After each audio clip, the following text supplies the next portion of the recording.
Demak, hurmatli o'qituvchilar, sinf rahbarlar, E-maktab platformasida o'quvchining nomerini o'zgartirishni ko'rib o'tamiz.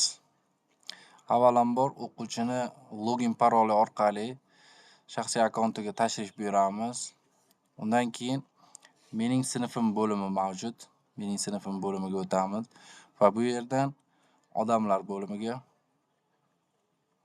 va bu yerdan esa tashrif buyurgan o'quvchining ma'lumotini topamiz. Demak, shu ma'lumotga kiramiz va bu yerda ko'rib turganimizdek tahrirlash bo'limi mavjud, ya'ni profilni tahrirlash qalamcha. Shunga tashrif buyuramiz va bu yerdagi ma'lumotlarni ko'rib turganingizdek maxfiylik, xavfsizlik, ko'pchilik bu yerda nomer deganda aloqa uchun ma'lumot sifatida bu yerga nomerni kiritishib saqlash qilishgan, lekin bu xato. Aslida esa ma'lumotni, ya'ni nomerni o'zgartirish bu bo'lim orqali amalga oshirilmaydi. Maxfiylik, xavfsizlik. Demak, xavfsizlik bo'limiga o'tamiz. Xavfsizlik bo'limida uyali telefon turibdi, ko'rib turganlaringizdek. Agar bu o'quvchining nomeri bo'lmasa, yo bo'lmasa ishlamaydigan nomer bo'lsa, o'zgartirish talab etilsa, buni mana shu yerda o'zgartirishimiz kerak. Misol tariqasida o'zgartiramiz. Demak, nomer kiritganimizdan keyin o'zgarishlarni saqlash uchun bizdan o'zgarishni tasdiqlashimiz uchun bu yerda joriy parolni talab etadi. Demak, biz parolni kiritamiz. Parol bu login parol, o'quvchining login parolidagi parol hisoblanadi. Saqlash tugmachasini bosamiz.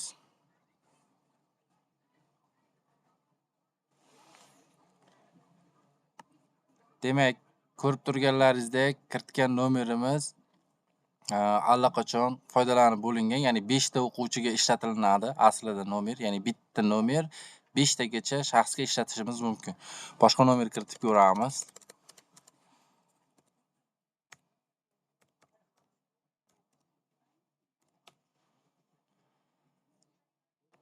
Demak, parolni kiritamiz.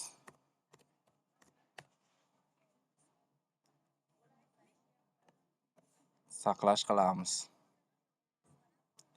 Ko'rib turganlaringizdek, ma'lumot saqlangandan keyin bu yerga nomer, ya'ni o'sha kiritgan nomerimizni qayta tasdiqlashimiz uchun, SMS orqali tasdiqlashimiz uchun kiritishimizni so'rayapti. Bu yerga nomerni kiritamiz va nomerni kiritganimizdan keyin SMS qabul qilish bosamiz va bu foydalanuvchiga, ya'ni mana shu nomer egasiga SMS boradi, 4 talik raqam va bu o'sha 4 talik raqamni tasdiqlash kodi sifatida bu yerga kiritamiz. Kiritganimizdan so'ng keyingi qadam bosiladi. Keyingi qadam bosilgandan keyin bu nomer shu profilga biriktiriladi.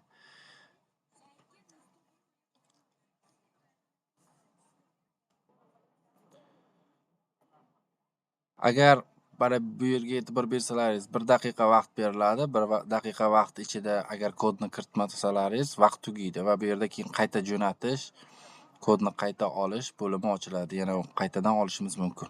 Shu tariqa kodni kiritiladi va keyingi qadamga o'tilgandan keyin bu yerda yashil yozuv paydo bo'ladi tasdiqlanganligi to'g'risida. Shu tartibda amalga oshiriladi.